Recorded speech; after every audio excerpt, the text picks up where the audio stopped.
will join as we go. Okay. So thank you for joining us today, Lectures Without Borders. We have the pleasure of having Seán Lynch today with us to talk about OpenLitterMap and the citizen science behind it, where we can map litter and plastic pollution all over the world. So Seán is the founder and developer of OpenLitterMap. He's a geographer by training, and he started researching litter mapping after being introduced to GIS in 2008. After working as a dive master in the tropics, he saw firsthand the problems of degrading ecosystems and plastic pollution. He returned home to Ireland to do 2 masters to develop the OpenLitterMap methodology. And there he began teaching himself how to code and launch OpenLitterMap in 2017, which is now used by more than 6,000 people across the world.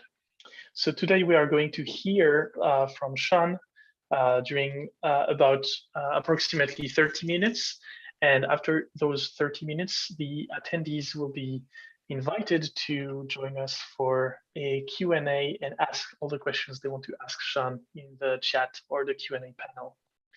Seán, thank you again for being with us today, and the floor is yours. Thanks very much for having me. Hi, everybody. My name's Seán. I'm the founder and developer of OpenLitterMap. And at OpenLitterMap, we're trying to turn cleaning the planet into a game. So all of these people around the world have been equipped with incredibly powerful devices that can collect data, but we haven't scratched the surface of what this unprecedented human potential is capable of. So not only are we trying to empower people with open source technology to map litter and use their device to collect data, to give litter and plastic pollution visibility, we're trying to make it fun and enjoyable and open and interactive. So OpenLitterMap is an open source, interactive and accessible database of the world's litter and plastic pollution. And it was inspired by that map in the background that you see of the world. That everyone is familiar with Google Maps, but if you're a data analyst or a coder or a software developer, you can't really access the raw data that is used to generate Google Maps. That data is owned by Google. And about 10 or 15 years ago, if you wanted to download the data for your streets and your buildings and your city, you would have to ask your local government for permission. And they could say no, or they could say, well, it's expensive. And the data would come with a restrictive license that says you're not allowed to use it for such purposes.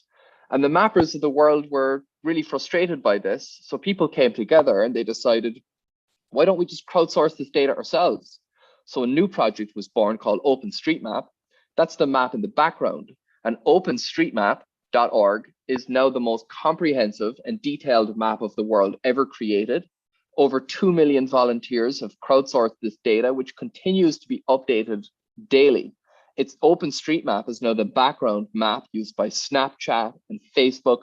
So it's become a really familiar and corporate-friendly product that's used in mainstream global apps. So I was introduced to OpenStreetMap in 2013 when I was doing a master's in GIS, and I had already been studying litter mapping for a few years. And I went looking for the open source version of OpenStreetMap, which didn't exist. I couldn't find it. And that led me to be inspired to create OpenLitterMap. So inspired by the open source values of OpenStreetMap, all the code is open, all of the data is open. Anyone can download all of this information for free and use it for any purpose without permission. I decided to apply the same values to crowdsourcing data on litter and plastic pollution, and that's how OpenLitterMap was born. So we use OpenStreetMap as a base map, that's the map in the background, and then we layer the litter data on top of that.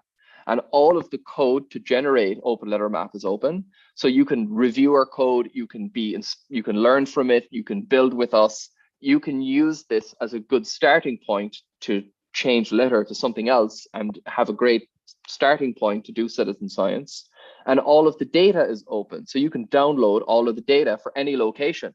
And this is particularly important for pollution, because open data gives governments and students and researchers and activists and companies, everybody gets the same equal access to the data. So there's no exclusion. Science is democratized for everybody. So a quick shout out to our sponsors and our partners. After just 15 years, I got my first funding, and it was from cryptocurrency Cardano. Project Catalyst is a global decentralized venture capital instrument. And like getting upvoted on Reddit, whoever gets the most votes wins access to the funding. So I applied with my project and I received $50,000 this way from Project Catalyst to build my app. We also have a number of other partners who have helped build the app. Engine Lease Finance is a aircraft engine leasing company headquartered in Ireland, who gave their global workforce a half day from work to pick up litter and record their positive environmental impact using OpenLitterMap. And Plastic Raiders have received funding from they're a team of researchers in University College Dublin who have received funding from Science Foundation Ireland to also work on our app. So traditionally, science was only done by experts. You needed a PhD to become qualified to produce data and knowledge and information about the world. And the scientific methodology was carefully constructed around sampling, because this small number of experts didn't have the time, the resources to go out and collect data on every species in the world at the same time. So they had to make trade-offs. And the scientific methodology was carefully constructed around sampling. We could only take a small few drops in the ocean or record a small few bits of litter or a small few species. But this has inherent limitations. It's fundamentally flawed because there's no way we can collect data on this methodology about a huge national variety of species or of plants or animals or litter. So science now is being complemented by what we call citizen science. And this is the process of involving non-professionally trained volunteers, typically, as data collectors to complement traditional expert-led sampling.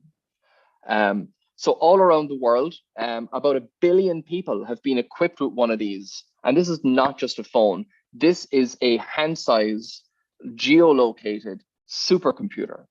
And now we have yet to unlock this unprecedented human potential, and it can be used to complement things like biodiversity monitoring.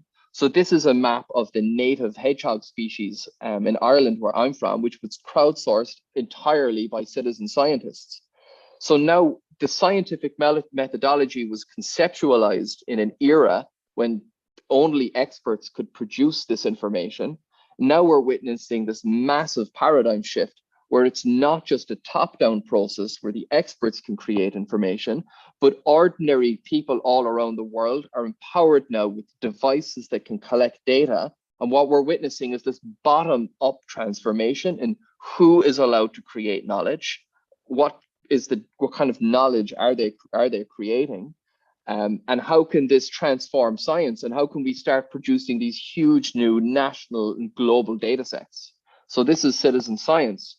However, biodiversity monitoring, which is typically what citizen science has focused on, has significant barriers to entry, because you need a PhD in ecology to identify if this ant is male or female, or what age is it, or what species is it. So citizen science can be complemented, or biodiversity monitoring can be complemented by citizen science, but it has significant barriers to entry because these species are hard to find. I haven't seen a hedgehog in years, and they're even more difficult to appropriately classify, determine what species is it male or female, and what age is it. What has a much lower barrier to entry is mapping litter and dump sites and plastic pollution, because unfortunately, not only is it everywhere, you just need to walk around the corner or look out the window, you'll be able to find cigarette butts, plastic bottles, broken glass, and a lot more. But so it's very easy to find this stuff. You don't have to travel very far. But everybody knows what it is. Everyone knows that there's 3 cigarette butts in this image, or that in this particular image, this is a dump site. So mapping litter and biodiversity is very easily accessible, and it can widen citizen science and allow huge numbers of people to participate in citizen science for the first time. And although we have yet to explore what involving these many millions of data collectors has for science, litter mapping is an important catalyst to unlock society's data collection capacity and involve people in crowdsourcing data for the first time. So although right now citizen science is incredibly underdeveloped, by involving people in mapping litter and plastic pollution, we can also train people how to become better data collectors and how to crowdsource more complicated things too, like biodiversity mapping and so on. So litter is changing, and we don't really have a good understanding yet of how it's changing across space and time. We know that there's a lot of plastic going into the ocean, but we have very little data on it. We know that there's trillions of cigarette butts out there, but we really don't have any good data on it. And now, since the pandemic began, there's billions of face masks littered all around the world, which weren't there when I was doing my research a few years ago. So litter is changing. It changes with consumer preferences and behavior. It changes with a policy. If there's a tax being introduced on plastic bags, or if there's minimum pricing for alcohol, litter is going to change across space and time. And we don't yet have a good understanding of how these things are changing. But now we can involve potentially huge numbers of people in crowdsourcing this data, and you don't have to travel very far. So using our app is very easy. You simply take a photo, tag what litter you see in the photo, and then the maps get updated. So traditionally, producing knowledge and collecting data about the world was limited to a very small number of people with PhDs and experts. And now with your device and with open source technology like OpenLitterMap, all the code and data is open, you are empowered with the production of knowledge. And that's very powerful. You're not just taking photos.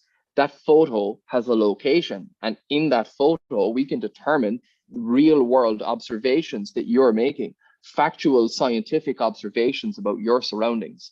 So you are empowered with the same rights as the people who traditionally was a very elite and exclusive group. This is increasingly becoming democratized, and huge numbers of people can begin to participate in the scientific methodology. So you don't even need an app to produce open litter maps. I started my research without an app, using more open source technology called QGIS. It's an open source geographic information system. But it's the same principle applied. I took out my device and I started taking photos, geotagged photos, on as much litter that I could find. And I found that I could take about 600 photos an hour because there was just so much litter everywhere. And what I found was not only was the data really important for trying to work with the local government and find out where to put bins and ashtrays and measuring policy changes and things like this, but it just had a really strong visualization component. It doesn't matter what language you speak. If you speak Chinese or Arabic, or if you have reading difficulties, anyone can understand cloud of points on a map means a big problem. So not only do we have that point data, but then we can make visualizations on top of it, like heat maps or these grid maps or other types of maps. And our data is open, so it allows for people to make their own maps and experiment with charts and graphs and new types of visualization components. And that visualization component is a huge part of what we do, because people walk down these streets every day, but for many people, litter has become normal. It's become invisible, and it's blended into the backgrounds of our lives. But when we map this data and we present it visually, it removes that blindness, it removes that invisibility. It makes litter visible. So you are empowered now with giving all of this stuff visibility, and that's really powerful. If you zoom in on these streets that I was mapping in the previous slide, the reason I chose this street is because all along the street, it's dotted with these curbs, and these curbs are designed to take rainwater off the street so it doesn't lead to flooding. But if you take a closer look, you'll find that all along these streets, they're dotted with cigarette butts, which are made from plastic. And the cigarette butt will accumulate the toxic chemicals smoked from the cigarette and trap it in that butt. So when people throw their cigarette butts away, those toxic chemicals get released into the environment. And what you'll find is that although these curb holes and drains and gutters around the world remove rainwater, they also have another purpose, which is to facilitate what I call the illusion of urban cleaning. So we might think the streets are getting cleaner. What's actually happened is the urban infrastructure is designed to transport litter out of sight, out of mind, and out into the ocean. So it shouldn't come as a massive surprise then to find scenes like this, where there's currently about, it's estimated there's about 8 to 12 million tons of plastic going into the ocean every year. By day, that's an average of 22,000 tons per day. And divided by 24, that's an average of about 900 tons of plastic globally that's estimated to be going into the oceans every hour. However, if you read these papers that are commonly referenced in the media, you'll find that the authors recognize there's huge uncertainties with these figures because of a lack of data. So what the scientists have done is they've taken population density and waste management, and they have a model where they have a good guess that there's this much plastic going into the ocean, and there's definitely a lot. But the authors recognize there's huge uncertainties because of a lack of data. So not only do we need to clean this stuff up and we need to go and pick all this up, but if picking up is all we do, that's all we will ever do. So as well as picking it up, we also need to collect data on how much we're picking up and what is it. Because if you were to remove all of this, the next person who walks down this beach, they're going to think it's perfectly clean. They're going to think this isn't a problem. But when we collect that data, we have a record of what we've picked up. We have a record of our personal impact on the environment. And we have a record to show other people that this is what we found in the environment. We didn't just pick it up. Now we can have those maps and communicate the problem. So not only do we need to pick up all of this stuff, yes, we need to go an extra step further, take that data collector out of our pockets and use it to capture real world observations, things that we're observing in the world. And we're empowered now with the production of knowledge that previously was exclusive and limited to people with PhDs working for science institutions. Now that science has become democratized. So when you're cleaning up this litter and plastic pollution, we also need you to start using your device and crowdsourcing data and making it accessible. And you'll find that we don't just use those static maps anymore. Now that OpenLitterMap is online and it's being developed, these maps tell a really powerful story about litter in your community. And if you remember when Google Earth was first released, you could go anywhere for the first time and everyone was using maps and it was so much fun. And you could visit the pyramids, you could visit Niagara Falls. But the first thing that nearly everybody did, and certainly I did, is we went straight in, we zoomed on where we lived. And everyone wanted to see, what does my community look like? The streets that I walk every day, what does it look like in a map? And this is very powerful. And if you map litter in a local community, it brings that message of ocean plastic home. It's no longer an away problem. It's no longer an over there problem. This is an everywhere problem. And you'll find that you don't have to travel very far to find litter and plastic pollution. And by crowdsourcing data locally, you're empowered with producing knowledge. You're empowered with collecting data. You're empowered as a citizen scientist.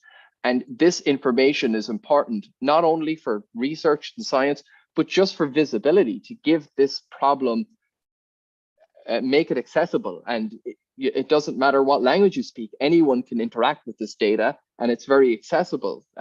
You don't need a PhD in ecology to classify anything, because you just zoom in on the map and you will see huge cloud of points. This is a real problem, not just in the oceans or in this country or that country, but it's a problem here where I live. And that's very powerful to bring that message home. And it's a very important story that we need to start telling. So we need everybody's help. You don't have to travel very far. You don't have to be an expert. You don't have to be good at anything. You just need to take a lot of photos and it tells a very powerful and important story. So using our app is easy. It's not perfect. It needs some work. We're a small team with a limited budget, thanks to cryptocurrency, where our first investment came from, but we're trying to make it easy and fun. So that you turn on your location services and then your photos are geotagged. So we have the latitude and the longitude, the GPS stamp. So you take a picture that's geotagged, And then you tag what litter is in the picture. If there's 10 cigarette butts or 2 beer bottles or broken glass or face mask, and then you upload your data. And it's pretty much that simple. Recently, we started or launched a new feature as well called Teams. So you can create a team, be it with your class or your community or your remote workforce. And it's a great way to bring people together, and every team has a leaderboard. So you can compete with your friends and you can see who's collecting the most amount of data, and you can challenge your friends and so on. If you keep our global map open, you'll see that it's alive and we have live updates. If a new user signs up or a new photo has been uploaded or a new team has been created, OpenLitterMap is alive, and we're getting about 700 or 800 images uploaded every day and about 3 to 10, 20 users sometimes every day. So keep our global map open and you'll see what team is uploading data right now. Where are they uploading data from? Who is making the biggest impact? And if you're part of a team when you're uploading, you get that visibility. So we champion you, and we sing the praises of the companies and the researchers and the volunteers and the community groups who are contributing open data to an open source platform. So there's still a lot of work need to do. We've just recently approached, I think, 6,000 users, and we've passed 250,000 photos and nearly 500,000 individual objects of litter, which people upload to our platform. And then we have a team of volunteers who manually verify. Every image has this tags associated with it, and we manually verify all the tags for new users. And this gives our data increased legitimacy. It removes ambiguity, and this is important to train the OpenLitter AI. So right now, using the app is a very manual process. It requires a lot of patience and commitment, but this data and tagging is needed to train the object detection system that's coming in the future. So we're going to use and open our 250,000 images, which will train a classifier. So the algorithm will automatically detect what litter it sees in every photo. We've improved plans for gamification, not just points and leaderboards or badges, but we've got some exciting stuff in the pipeline. We've got another funding proposal with Project Catalyst again to add gamification to our app. And if you're interested in what we're doing and want to help with the gamification, every Thursday at 6 p.m. GMT, we host a community call for nearly 2 hours where anyone can join our Zoom call and listen in to see what we're working on, share ideas, learn, give feedback, tell us what you like, more importantly, what you don't like, so we can improve it. And there's a web page at the website called Community where you can find a link to all that. We're working on Littercoin. So Littercoin is the first token rewarded for doing citizen science. It's the first cryptocurrency rewarded for collecting data about the environment. And this is what got funding from Project Catalyst. So inspired by Bitcoin, I decided to apply the proof of work principle to citizen science for the first time. But unlike all of the other cryptocurrencies that are traded on exchanges and they're just Ponzi schemes, Littercoin won't be listed on any exchange. And the only place where Littercoin can be spent are in zero waste stores and the climate economy. So we're inventing a climate currency. You get Littercoin for helping to fix the environment, and then you get to use your Littercoin to go and help fix the environment. So that's the Littercoin is also in development. And we have plans for more competitions. Soon we're going to launch a new school data collection competition called Litter Week, where you take the Litter Week challenge. And we're going to see what school or group of community can collect the most amount of data in a week. So you're all very early to this still, and there's a lot still in development. And we're also hoping to run more pilots with local governments and organizations to test things like how much data can a group of students collect in an hour? This is where we're at with citizen science. It's incredibly new and underdeveloped, and we still don't even know how much data can be collected by a group of volunteers in 1 hour. And no university in the world has had their litter mapped yet, or their city mapped yet. But when we work together, when we crowdsource people and bring everybody in, it only takes a small bit of work from a large number of people, and we can begin to unlock the power of citizen science and create these huge new global data sets and give litter visibility and make citizen science fun. So that's what we're trying to do. We're trying to turn cleaning the planet into a game. It's been in development for a long time. It still needs a lot of work.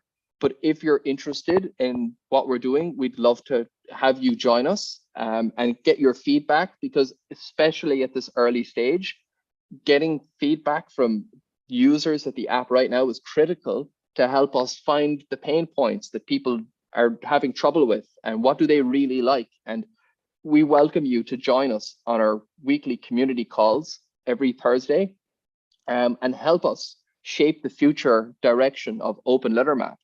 And increasingly, it's becoming more decentralized. And the goal is that in the future, OpenLitterMap won't be controlled by me or anyone. It'll be run and controlled entirely by the community, by people like you who are interested in using open source technology that everybody has access to.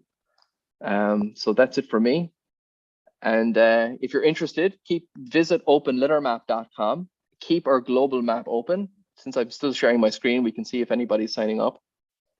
But yeah, you'll be able to visit this global map and you can see the impact that we've made for just 2022. So you can see that it's still relatively early. We're still in the first quarter of 2022, but we're getting a lot of data, particularly from the Netherlands. We've got a couple of super users. And if you zoom in anywhere where there's a lot of data, let's just have a quick zoom in. You see there's more and more litter everywhere. And this is still only a small number of users. And when you zoom in fully, you'll load the point data. And every object here is clickable. Every point is represented by a photo. So every photo has a location that gives us the dot. And then we can click on that and we can load all of the information associated with that. And you can add any number of tags to a single image, from as little as one cigarette butt to any number of items, and you can log the brand responsible for producing this stuff. We also record if the litter is picked up or if it's still there. And you can see the time and the date when this was taken by the user who decided to make their username public, and the team as well responsible for doing this cleanup. So most of our app or most of our data is crowdsourced by litter pickers. So all of this data would have been picked up as well. They're not just mapping it.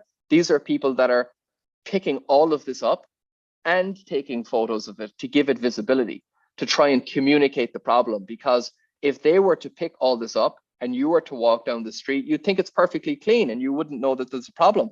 But now that it's been removed, you can also view all of this data and see the effort that people have to go to try and keep the place clean.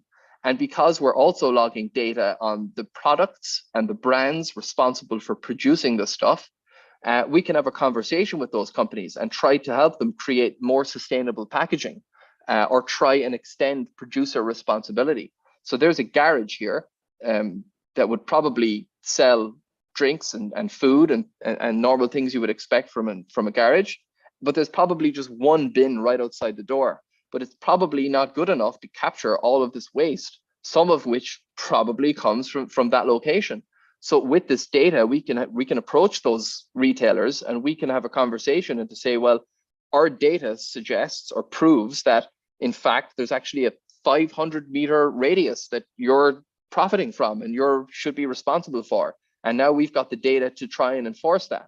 So this data has profound implications for society, for policy, for where we put bins, where do we put ashtrays. If there's a new tax on cigarette butts or plastic bags or plastic bottles, how is that going to impact people's preferences? And when there's a new pandemic and suddenly you've got billions of face masks littered everywhere, how do we collect that information and use it to start educating society? And let me give you another few examples of huge amounts of litter that have been crowdsourced by our community. If you zoom in here, there's a beach in the south of England, and we've got just one super user who every day walks this beach, up and down this beach, picks up all the litter and records every single point, every single item that they're discovering. And this is what beach litter looks like when it's mapped, right? There's no sand, it's just all litter. And this is a nature reserve, right? And many people walk this beach and they mightn't see, or they mightn't take too much notice of it. But when it's presented visually to you like this, You can't deny it. There's no escape that this is a huge global problem, and we're all familiar now that, and we're all aware that plastic is a huge problem in the oceans. But when it's presented to you like this and you can click on everything, it makes it extremely accessible, and you don't have to travel very far to get a good understanding of it. If you click on the World Cup, at the start, there's a global leaderboard which you can participate in.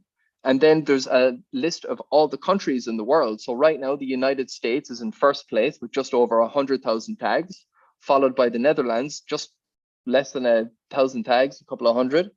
And every location has its own leaderboard. So you can compete at any location and try and compete for a position in those leaderboards. And then this is a link. You can click into the USA to get a list of states. And every state has its own leaderboard, which is independent from the global leaderboards. And then every state is also a link. So every city and town also has its own leaderboard. So you can participate in any number of leaderboards at the same time. And if you visit a new country, your XP, your experience points, start at 0 again. And it will contribute also to your global XP. So by default, OpenLitterMap doesn't know about any countries, but when you upload data, it will automatically populate that list of locations. So I'm from Ireland and County Cork didn't exist, but I was the first person to upload a photo from this location. So I get credited with my username in the created by section because I was the first person to upload a photo from this location. And if we click into the city layer, we get a different type of map. This will probably change soon, but right now you also get this grid, this hex grid of where litter is being accumulated. So if I turn off all the layers, these are 100-meter bins. We can change the size of these as well. But you can see that in the top right, there's 4 pieces of litter within this location, but there's 53 in this one.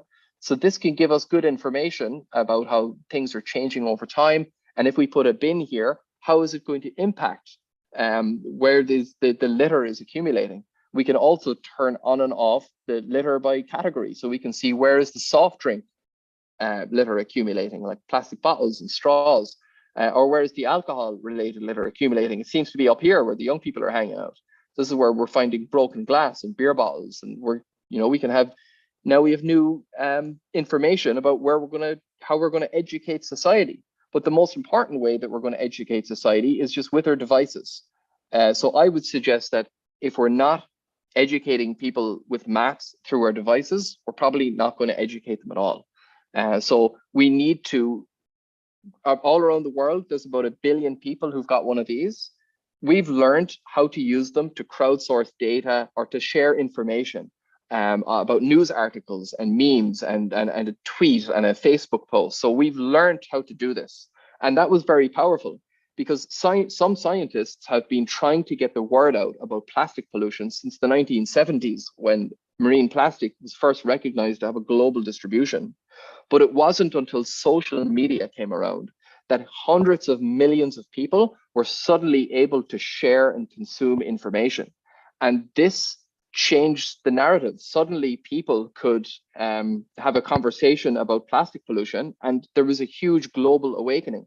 And this was so profound that it changed mainstream political and corporate dialogue globally almost overnight. So we've learned how to use our devices to share information. Now we need to use our devices to share data.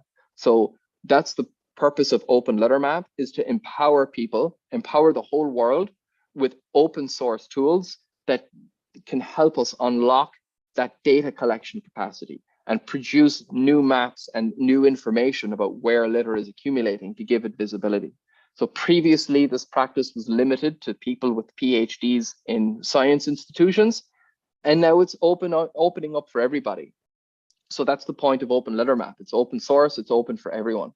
So I hope you enjoyed my presentation. I hope we have time for some questions. Thank you, Sean. This was fascinating and very inspiring. Thanks for sharing all that with us. We have plenty of questions in the chat for you, actually. And since you've been talking about leaderboards, scores, and XP, the first question for you, I think, is from one of the attendees saying, do you think that any science issue can be turned into a game? And what are the most important benefits of gamification in science for the younger generation? Thank you. Good question. Everything can have elements of gamification. Even sites that you wouldn't normally associate it with gamification have been gamified, like eBay and Amazon have strong components of gamification. And in terms of science, there's definitely possible. And there's a lot of talk online about the metaverse and this alternative reality. And I don't think that's where we need to be going. I think we need to, yes, embrace gamification, but we can bring people back into reality, and we've got a beautiful planet that needs to be fixed very fast. So yes is the short answer. How we're going to do it is less well understood. And the point of OpenLitterMap is to open up this discussion for everybody, because everyone is an expert on something and everyone has a valuable opinion. We're all experts now in using the internet, and we all are experts at using apps. So how can we crowdsource that best value and try and make science fun? I think that's going to be the future. I think we're going to see a shift towards this metaverse and hopefully a transition back towards the real verse and making science fun. And that's what we're trying to do. Excellent. Another related question about that is, can we win any prize by playing the OpenLitterMap? So right now, the prize is self-satisfaction and gratitude and being a part of open science. But the plan is definitely to have more prizes. We've got the Littercoin reward. So Littercoin is the first token, the first cryptocurrency or digital asset rewarded for doing citizen science and collecting data about the environment. You can follow us at Twitter at Littercoin for more. And that will hopefully give people access to discounted products and services in the climate economy. So you can't use it to shop at McDonald's or Burger King, but you will be able to visit your local zero waste store with a jar and fill it up with rice or beans or pasta. It's vegan friendly. And we want to give people discounted, incentivized access to the climate economy. So we won't have too many gizmos and gadgets, but we will have strong links to fixing the environment and using your Littercoin for to be able to shop without having to purchase plastic, for example. So many of our users recognize that the plastic is a problem. You know, these are well-educated people who know that they want to fix this problem. Mm-hmm. And we don't want to, we want to give them access to prizes that match their values. However, with the launch of the Litter Week campaign, we probably will have something more technological, because you still need a good device to capture this data. So maybe we'll be announcing some better technology prizes soon, but at least in the near term, our vision is to make Littercoin into climate currency. Thanks for the answer. We have a different type of question from Michelle, who's asking, first, what hashtags do you use in your social media? So for communication and promotion of your work. And something also related, I would say, are you aware of how your litter mapping differs from or is the same as the Literati app? Mm-hmm. So we typically have just use the OpenLitterMap hashtag, which you can see in the top of the website. And if you visit our Instagram at OpenLitterMap, you'll see we use litter, hashtag, clean the planet, plastic pollution, citizen science, open data, open source, all those good open related hashtags. And there's a variety of litter apps that try to, or we're all attempting to facilitate citizen science and collect data. However, most apps are not open. They take public money, but the code is not open and most of the data is not open. Whereas what we're trying to do is to open up all of the access to the code and all of the access to the data. And although citizen science is new and unexplored, many people don't question, if I use this app, who can access the data? Where does it go? What are the implications of using this app versus another app? So not only do we need to educate people on, yes, we need to collect data on litter and plastic pollution, But we also need to educate people on what is open data and why some apps are trying to restrict access to this code and this data, and who does it serve and protect, and why does it need to be open? So open science is for everybody. And many people that are new to data collection, they don't question the integrity of what happens when I use this app and where does my data go. So many apps try to restrict access to the code and the data, and many of the users of these apps just see litter app, that's good, but not many people question the openness of this data and these apps and the code. And that's what we're trying to do, is not only get people interested in citizen science and collecting data, but teach people about open science, because everybody, every government, every student, every researcher in the world has the same access to all of the code and data available on OpenLitterMap. And that's a big difference between OpenLitterMap and a lot of the other citizen science platforms. However, they're all doing the right thing. They're, you know, at the end of the day, we're all trying to fix the same problem. And if we can just educate people to stop littering, that's a good thing, and that should be supported as well. Thanks, Sean. Michelle is coming back with another question related to what you were saying. I think is really relevant. She's asking, does open data mean anyone can see that I reported litter in all these different places? So basically, what about the user security, and what about the data coming from the user? Can you identify a user and track where they've been going and stuff like that? So when people sign up to our app, everyone is anonymous by default. You don't have a name or a username associated with the data you upload. You're entirely anonymous. And if you choose, you can go into your settings and your privacy, and you can choose to turn on your name or your username. And you can choose, I only want it on the maps, or I only want it in the leaderboards, or I only want it in that created by section. So that's entirely up to you, but by default, everyone is anonymous. But open data doesn't necessarily mean the data is mapped. If I zoom in here and I can show you this data, just because it's on a map doesn't mean that it's open, because you can't actually download this data and use it. But if you visit the World Cup and you scroll down to one of these locations, you can see that there's a download section, and you can type in your email and download it.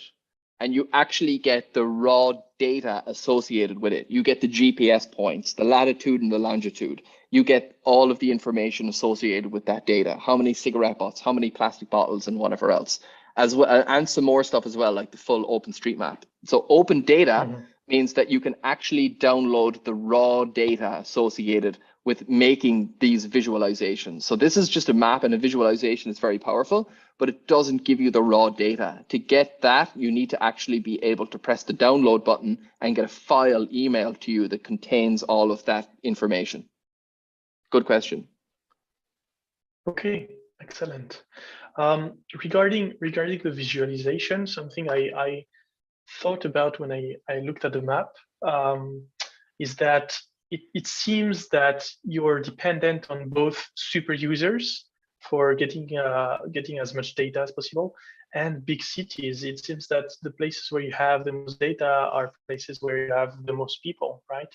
But in your opinion, or based on your knowledge, is there a link between having a lot of litter and having a lot of people? Because you showed those places that are in underdeveloped countries where they have a ton of litter on their beaches, and that is not necessarily linked to the number of people there, right? So yeah, so you're right, and there are this is why a lot of expert scientists would question the integrity of citizen science data, because it doesn't have the same standardized, rigorous sampling quality that traditionally these scientists have been practicing their entire careers. However, society's data collection capacity right now is still very new. It's very unexplored, and we have yet to actually train a huge part of the population to become data collectors. So although right now it's a small number of super users are doing most of this data, and they tend to be concentrated in big cities, as we encourage citizen science, I think it should be a core subject taught at school alongside reading and writing, how to collect data and how to observe the environment and understand your local environment. I think that's incredibly important. We will begin to unlock the power of citizen science and involving huge numbers of people in collecting data. But I think it's also a language issue. You'll notice that there's huge gaps in France because most of the information that I publish on social media is in English, and similarly in Spain and Portugal and other parts of the world. So there's huge language barriers as well. However, OpenLitterMap is available in some languages. The app is not yet available in French, although the mobile app is. So if anyone would like to help us change that, it's entirely open source, or give us an email and we'll send you the files to help translate. But there are problems with citizen science right now. There's problems with observer bias. If I'm walking down the street, there might be 100 cigarette butts and 2 plastic bottles, but I'll pick the 2 plastic bottles because they're bigger and they stand out and it's easier and doesn't capture everything. But what we can do is we know that, and this is not a problem for the data collector. This is a problem for the analyst. This is a problem for whoever's using this data. But what we can do is we can also run events, and like Litter Week is where we will involve schools in the data collection competition and train people how to use this app and train people how to collect better quality standardized data within a week. So it's a stepping stone process. We're not going to get there in one day or overnight, but over time, as we begin to train people better to become better data collectors, we're also going to start getting more and much better quality data. But there's something for everybody. Even if one person signs up once and takes one photo, they've made a contribution. They're interested. They've done something that other people can use and see and visualize, and they've empowered themselves. Even if it's a small effort, no effort is too small. And there's something on OpenLitterMap for everybody, and you don't have to travel very far to be a part of it. And if we can get 1 billion people out there to take one photo, we will create the most detailed map of litter and of pollution the world has ever seen. So no photo is unaccounted for, and every piece of data is a big help. Right. Excellent. I wanted to share with you that we have some attendees that are saying that Saroj said that it was an excellent presentation, and Joy saying that this is a great initiative and it's well done. And we have time for a few more questions. Please write them in the chat. I see another one. So one attendee is asking, do you think any other climate change issues could be reflected in this kind of map? And also, what kind of plastic pollution do you dislike most of all? And is there a kind of litter that is not as damaging for the environment? Good question. So with regards to climate change, we can potentially visualize some stuff like that. I'm not a climate expert. And one of the problems I have with climate change and that dialogue is that I can't show you a CO2 molecule.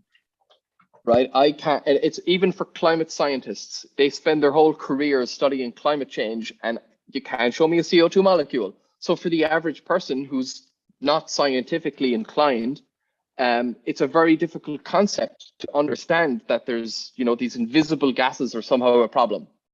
Whereas with litter and plastic pollution, I can pick up a bottle and I can show you that I picked it up and I can measure it.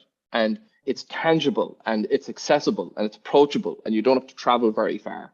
So climate science is an incredible field of science, and it's very urgent and it needs more work and more funding. But the transition to onboard many people into science, I think, needs a more accessible approach. And I think litter mapping is that approach for the reasons we discussed here today. So yes, you can map things like air quality and the coastal ecosystems and changing coastlines and sea level rise, definitely. But I think if we want to empower people to be a part of science and increase scientific literacy, we don't start with the more complicated stuff. We start with the more easy and accessible stuff, and then onboard people into things that are more complicated and require greater data and scientific scrutiny. But the worst part of litter for me is definitely cigarette butts, because they're just everywhere and people just throw them around the world like they're candy. People somehow, I think people think that they're good for the environment sometimes because there's just so many of them there. So that's one thing that drives me mad, is I can't go for a walk anywhere without becoming infuriated by the amount of cigarette butts everywhere. And I don't know of any litter that's good for the environment. That's a good question. I know that there's a few people experimenting with putting seeds in coffee cups or in cigarette filters and things like that, but I think that's a recipe for disaster, and it's just going to lead to invasive species, and it encourages littering. I think the best form of waste is zero waste, and the best container or bag that you can get is like the most sustainable smartphone is the one you already have. So we all have enough jars to keep us bringing home groceries for a long time, I would assume. And that's something that I would love to practice more. It's not easy yet, but they're definitely the kind of industries and shops and retailers that we should be supporting, are those in the zero waste stores and climate economy, where you go there with your jar and you fill up your rice and you bring it home and there's no plastic. So the best kind of packaging for the environment is the stuff you already have. And that's the harder, resilient stuff, the glass. And aluminium as well, I think has merit, because aluminium is infinitely recyclable. I learned recently you can be recycled in an unlimited amount of time. So sounds better to me than plastic packaging. But cigarette butts definitely number one for me. Yeah, thanks for that. So we have one last question for you before we end this conversation. So Saraj is asking some precision about the visualization that we have here on the map. He's asking about what the color of the circles on the map mean, and if they mean different levels of waste around a particular area or something different. Very good question. Yes, so these are color coded based on the density of photos taken within the space. And on the clustering, if you upload a photo, the clusters, we delete all of them and we recreate them every night at midnight Irish time. So when you upload a photo, your point will appear immediately on the map, but the clustering will be repopulated and recreated every night at midnight. And the color is basically coded to the density of litter in that space. It's not a very scientific measurement, but it's just another layer of visualization to show where some of our users are concentrated, and where some of the data collection efforts is currently concentrated. And it just gives you an idea of where to zoom in. A few years ago, I think 2 years ago, we had a team of volunteers walk the entire coast of Florida, and they picked up every single piece of litter, and they recorded everything that they've picked up, and they brought everything outside the city hall. There were the plastic symptoms, and so you can visit them on social media as well, and they continue to use our app, and you can see that they walked like the entire coast of Florida. That was like 2 people. They picked up all that litter. So, but the color coding, it just gives you an idea of where they made more of an effort. And yeah, check those guys out. They did some amazing work. Excellent. I see one last question, and I think you could answer that one quickly. Joy is asking us from the litter map, how would you differentiate plastic locations in terms of environment? Could you directly from the data say, are you on a beach basically, or on a seashore? Are you in a forest, in a town, etc.? Good question. From the raw data, it's possible, because you'll find degraded plastic bottles and microplastics a lot more in the coastline, and you'll probably find things like an abandoned car, which we found, or go-karts or tires and stuff along trails in woodlands, and so on. So that's a good question. I haven't thought about approaching it like that, but if someone wants to download our data, they'd be more than welcome to investigate it. But there's still a very early amount of data. Most cities in the world have a very small amount of data mapped, but we're getting there. So it's about trying to now fill in the blanks is where we're at the moment, and try to visualize that and bring that message home. But that's a good question. I haven't thought about it like that. you probably can, but a lot of the data is just cigarette butts and plastic bottles and cans. And I think those things are now, unfortunately, globally ubiquitous. So you're gonna find them everywhere. So no matter what type of environment you're looking at, you're probably going to find a lot of the same stuff. But there's definitely a few key things that stand out. And one of the things we haven't spent much time focusing yet on is microplastics. And we need to not just take photos, but collect better quality data and filter sand. And that's something that I was hoping to do by now, but hopefully in the future, when we get another source of funding, we might be able to have more microplastic sampling along beaches as well, because that's a huge area that needs more research. Mm-hmm. All right. Well, Seán, I wanted to thank you again for your time and this very inspiring conversation we had. All our attendees, our 10 participants today, thank you everyone for being here. Thank you for your very interesting questions. Thank you for your motivation to stay with us. And the conversation will be uploaded on our YouTube channel, so you can always rewatch it and share it over there. And Seán, we will make sure to share all your information about OpenLitterMap and the every Thursday community chat also. So yeah, thank you everyone. Thank you for listening, and goodbye. Thank you everybody.